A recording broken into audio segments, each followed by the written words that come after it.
You know, there's a labor dispute at Twin River. I don't think a lot of people even know what's going on, to be honest with you. Welcome into My State of Mind. I am Dan York. Good Monday evening to you. Yeah, so I bumped into a couple of guys in fact, a handful of guys that are security guys, you know, former police officers and the like who are armed security at Twin River. And I said, hey, you guys are protesting, aren't you? Because I drove out of Twin River the Saturday of the Kentucky Derby, and all these guys were wearing placards about their argument about being armed. And really hasn't been much attention paid to it, so we're going to pay some attention to that tonight, if that's okay with you. Thanks for watching My State of Mind. I hope you're doing okay. Rainy Mondays are good, especially in the summertime. Get it done on Monday. Let's go to the rundown. Take a look at what's going on my mind and things that we want to comment and cover.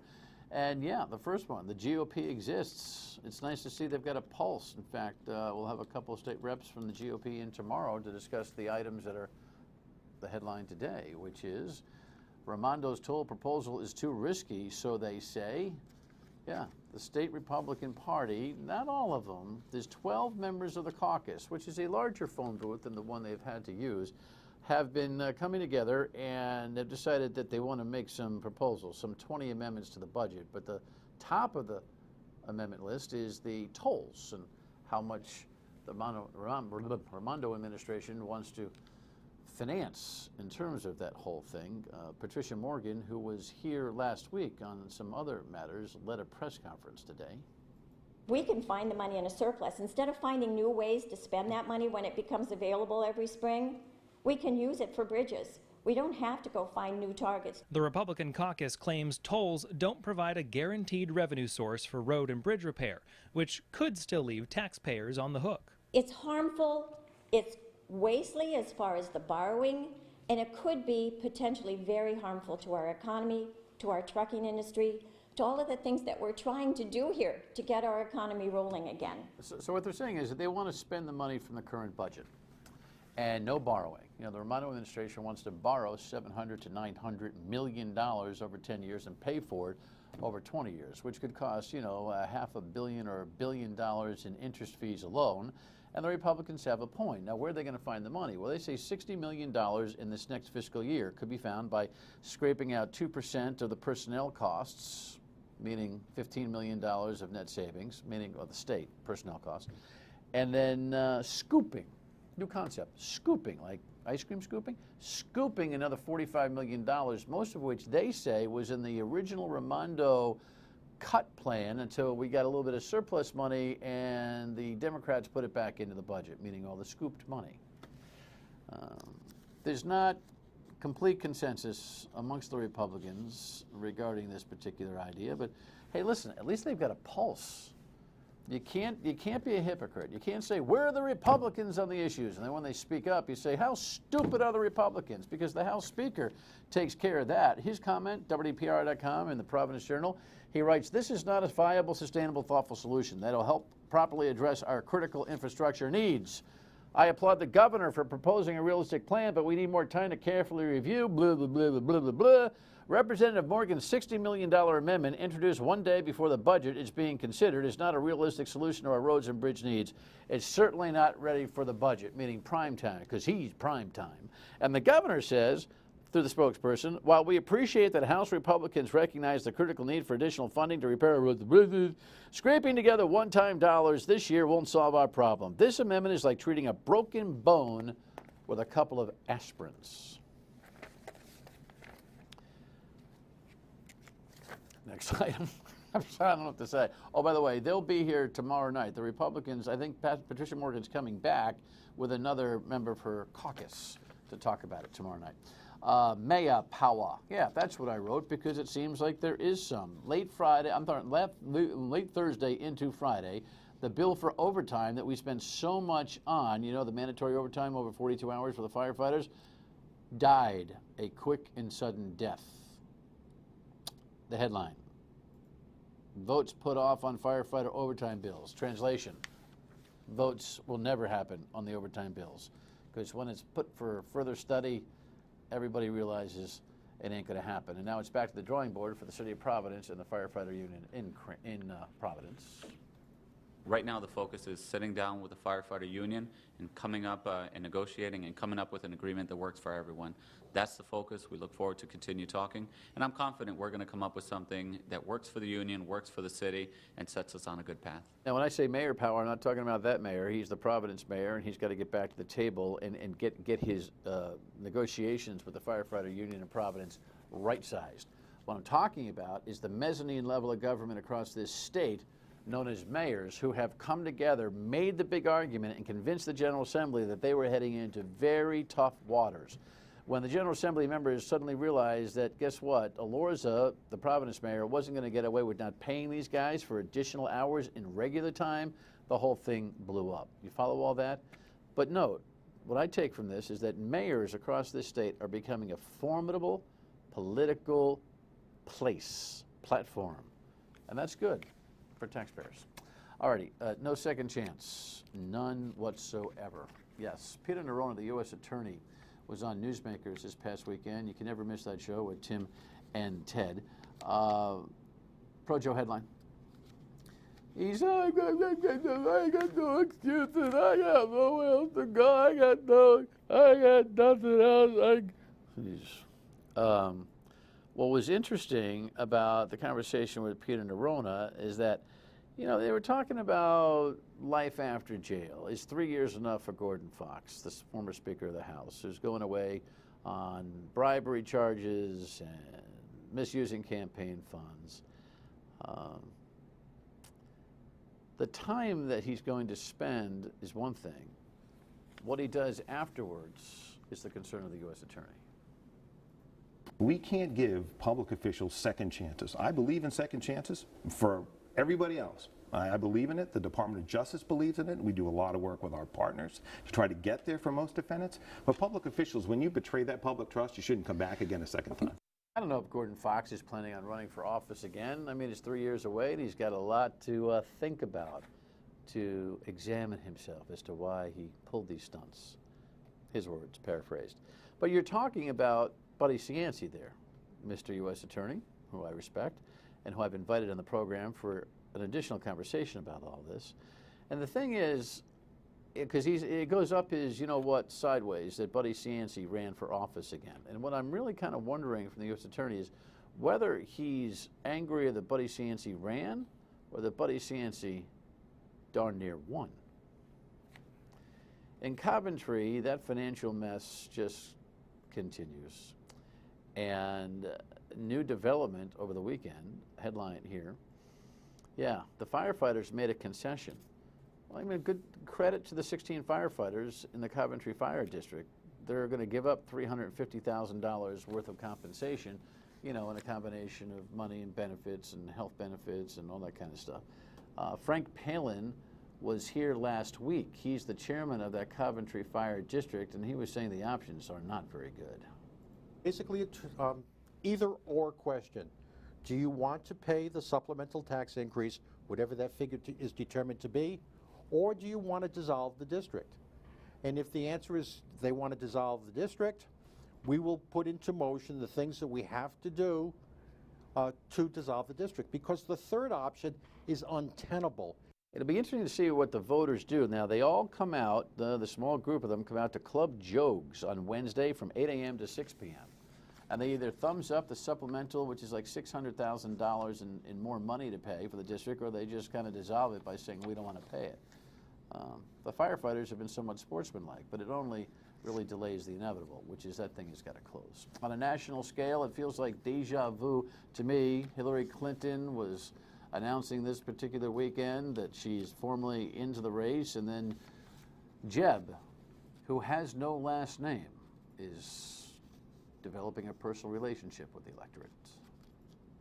Well, Jeb is different than George, and Jeb is who he is. My life story is different, and I got to do that when I ran as governor, and I got to share my passion for service when I was governor, and telling that story is going to be part of this. I don't have to disassociate myself from my family. I love them, but I know that for me to be successful, I'm going to have to show my heart, tell my story. You know, his signs just say Jeb with an exclamation point. There's no Bush. It's just Jeb. Still feels like deja vu, Bush, Clinton.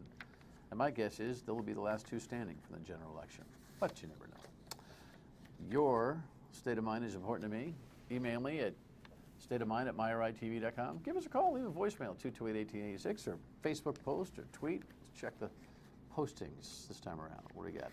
On Facebook, Robert says, yes, there are people that abuse the system. However, they're by far the minority, yet everyone's quick to pass judgment on all firefighters.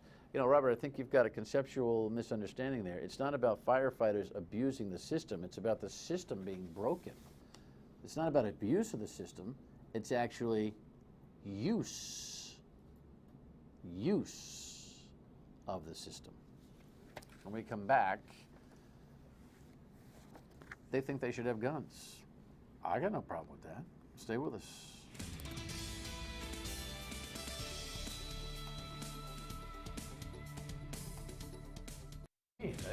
That's out there. It's going to be in the This, book. I'm sitting here talking to Joe and Tim. The reason why, you know how I always start these segments with something for you to look at, something to set up the conversation? There's nothing, because there's been very little attention drawn, so I just figure I'd bring on Joe and Tim and Tom and me and Tom Tinker. That's hard. We got it. You guys are security guys at Twin River. Yes. Welcome. Thanks for coming. for Former having us. police officer in Central Central Falls, former police officer in Plainville, Mass. Yes. Retired and now working full-time, yes, as security officers. part-time. I'm a full-time officer. You're full-time and you're a part-time Yes. officer at Twin River. You've heard of the place. We could roll on Twin River, Steve, if we wanted to kind of show people what we're talking about. I think everybody knows what Twin River looks like. But come Kentucky Derby Day, where I make my, cameo, I run in, run out, make my Derby bets, I drive out and all the security officers, or a lot of them anyway, are out there with, the hanging placards over their front and back saying something about weapons. What did the placards say? You remember? It said that no weapons, no safety. The casino is currently engaged in trying to take the weapons away from security officers. So, that's a surprise to me. It was a surprise to us. All right, so give me the background. You guys tell me the story. What's going on? How long has this conversation been going on? All that. It started contractually.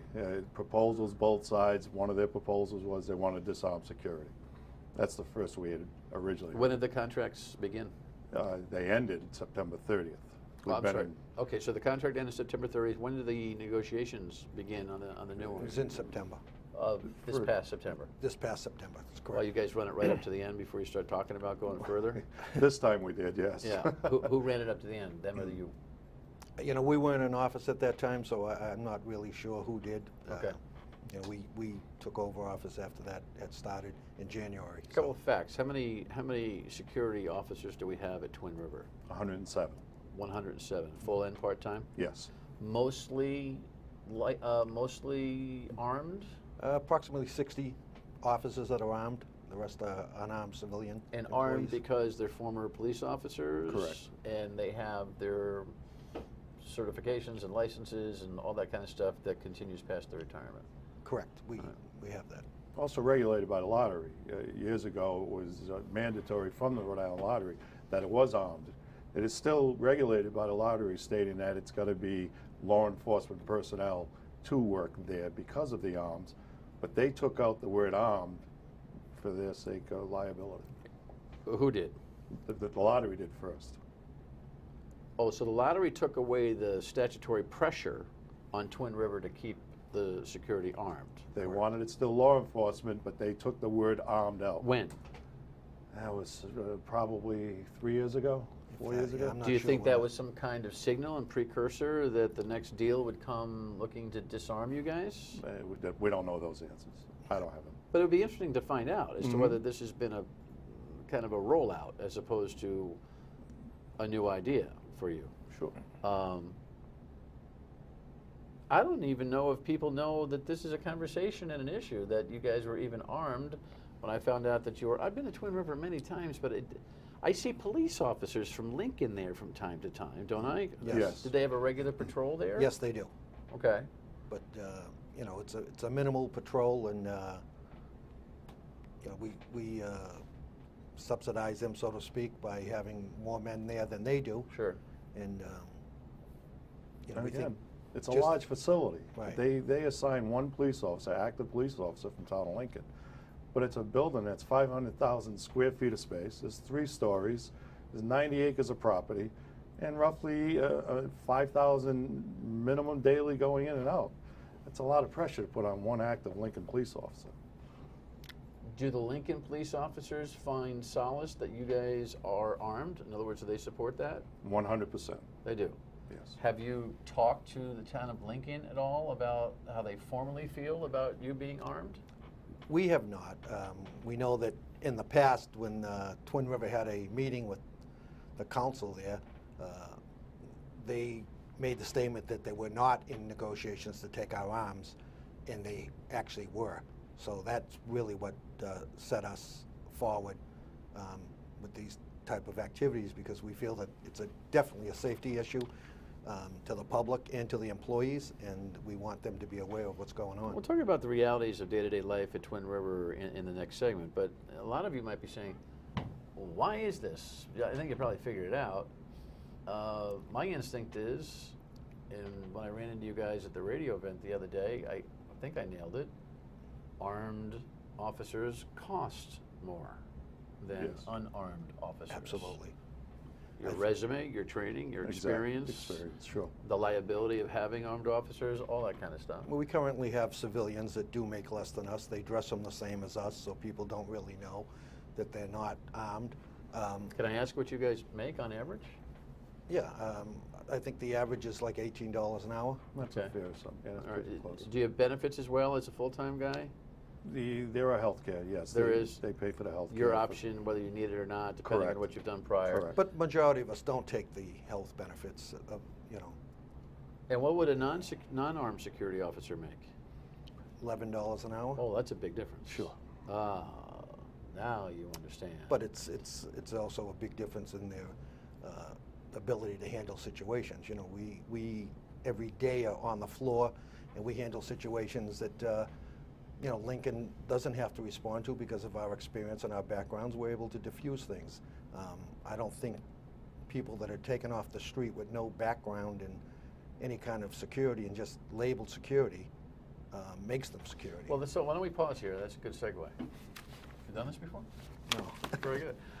When we come back, by the way, Twin River is aware that these fine gentlemen are here tonight, and their official position is we don't talk about union stuff on broadcast. I'm not looking to negotiate their salaries. I'm trying to figure out whether or not the public wants armed guards at Twin River. My guess is they probably do, but we'll find out what the real day-to-day stuff at Twin River is like when we come back. Stay with us.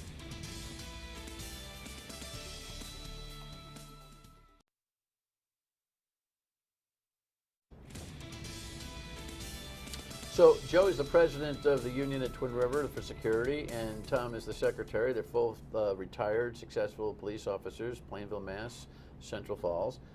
They wear a gun on the job at Twin River. Many of you go to Twin River often, probably see the security and feel good about having a gun, I guess. What's life like at Twin River that necessitates armed security? Again, there's millions of dollars being moved across that floor. People bringing in millions of dollars, obviously. It's its own little city because of the amount of people that are actually there. There is normal crime that takes place in Twin River like anywhere else. And hence having the Lincoln police officers there. Why are they there? There's crime that takes place there. There's situations that take place that need some sort of enforcement degree to take care of. Well, ironically, not unlike the idea that your current negotiation problem with Twin River, and if you just joined us, Twin River is, according to these guys, is looking to de-arm the security officers, and we've already learned it's a $7 an hour difference between those who are armed and those who aren't. Yikes. But ironically, not unlike your story really not getting a lot of news, news at Twin River doesn't come out a lot either, right? I mean, the major incidents, there have been a couple major controversies. I remember the one with the Lincoln police and the guy with the woman, but it was years ago, and it's one thing. But other than that, we don't know what the heck's going on there on a day in, day out basis. Is there a Twin River blotter that's published somewhere? I don't know. I'd probably make the Lincoln blotter if something big time happened. No, I mean, like any business that deals with the public, you don't want, you don't know what happens at Disney World. You don't know what happens at Twin River. It's not good for business. All right, so to publish characterize that. fairly whether or not how would you characterize the, for lack of a better term, criminal element at Twin River? Well, I think what I would say is if you go online and you look at the other casinos that don't have armed security, which has been brought to our attention by the management there, look at their crime rate, look at their robberies, type of incidents that happen there compared to what's happening at Twin River. So the other casinos are no armed security. A lot of them aren't. They have some police officers, but they don't have armed security as well. It's been a tradition in Rhode Island that there have been armed security. Yes, that's correct. 40 years. All right, so look, they're looking to save some dough. That's what they're looking to do. Is there anything else I'm missing about this negotiation that? You know, again, we don't really, you know, it's unfortunate it's part of our negotiations because we don't want to negotiate in the news. We think this and believe wholeheartedly this is a public safety issue. Take a look at what goes on in the rest of the country at casinos. You know, Queens, New York, a shooting, Dover, Maryland, a shooting. Those are important things to know. If you guys were de-armed, would you lose $7 an hour? I don't believe that. No, they can't take money away, but hiring going forward, Okay. you're going to have people that don't have the training, don't have the arms, handling the same types of calls that we handle You guys with going to our feel experience. somewhat naked if all of a sudden the next day after you sign a deal that you got to go in there without a gun? 100%. It's a tool. It's a tool for police officers, law enforcement personnel. That's part of the tool that they work with to protect the safety of everybody involved, including ourselves. Have you ever used your guns? I have not. Have you? No. Have there been incidents where the guns were used at Twin River? Not in 40 years has there been ever an incident where the Do you discharging think anyone. it might be some of the police confrontational news stuff out there that has them worried liability-wise? I'm talking about from, you know, from Baltimore to Staten Island. I think if that's the case that they're falling on, they're looking to arm the whole country because of the situation the country's in. We have armed guards in schools protecting children. Nobody believed that we'd ever be in this spot. We're talking a business that brings in several thousand people a day. So and you see all these people, and you've got to rap with them. You're talking to them, saying hello, all that kind of stuff. Do you get a sense? Be honest with you. Have you ever had a customer or 10 or 12 or a series of them say they're uncomfortable with you guys wearing guns in that place? I've never. I've had actually the opposite. The opposite. Totally the opposite. Total opposite. They've done surveys over the course of years about what people like going about Twin River. Why do you like coming here? And one of the top 3 for 10 years has been safety. We feel safe coming to Twin River. It's safe to come to Twin River. We speak to people, say, I like my parents going to Twin River. We know that there's police officers there all through the building. I'm guessing you'd rather have a negotiation, but will you take a conversation with Twin River? They change their mind here on the show? Talk about it with them? Absolutely. Sure. All right. Good to see you guys. You ought to pay attention. I see this as a pretty significant conversation. So we'll follow up, all right? Thank you very much. All right, there you have it. One more thing and we come back. Who knew?